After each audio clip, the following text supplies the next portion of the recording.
If you've ever tried to create a dramatic portrait at home, you'll probably have run into this problem straight away. No matter what you do, it still looks like a flash photo. You move the light, you lower the power, and maybe you even add another light, but it never quite looks cinematic.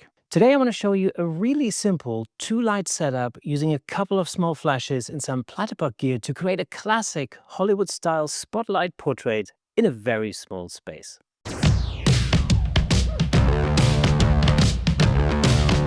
My name is Kersten, and you're watching Platypod TV, where innovation never sleeps.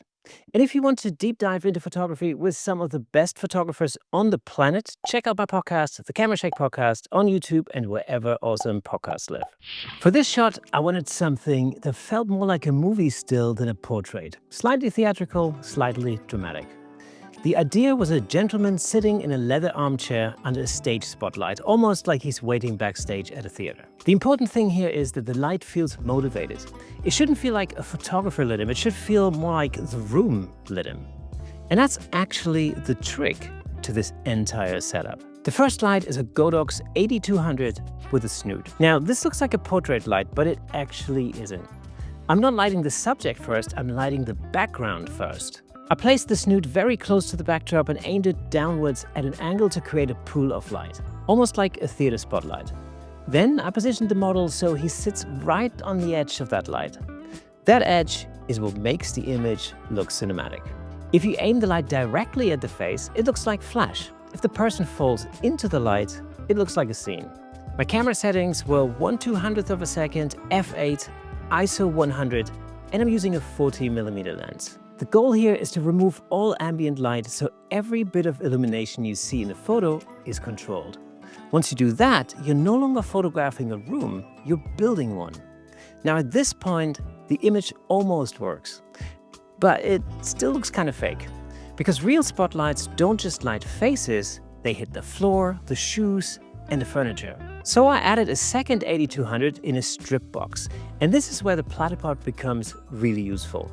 I needed the light extremely low to the ground, lower than a normal light stand can realistically go, and very close to the floor without getting in the frame.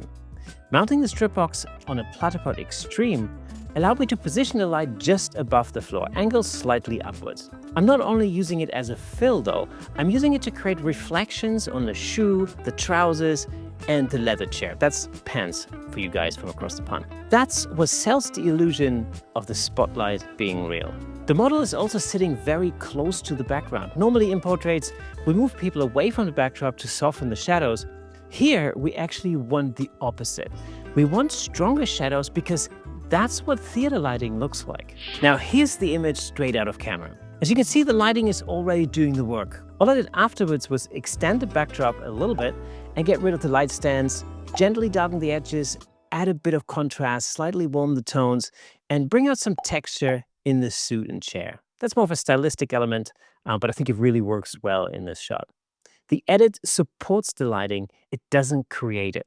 If the lighting is right, the edit becomes easy. 2 flashes, 1 spotlight effect, and a lighting position a normal stand can't easily achieve. You don't need a big studio to create cinematic portraits, you just need to control where the light falls. If you give this a try, let me know in the comments. I genuinely love to see what you create. For more awesome ways to use your platypod gear, check out this video here.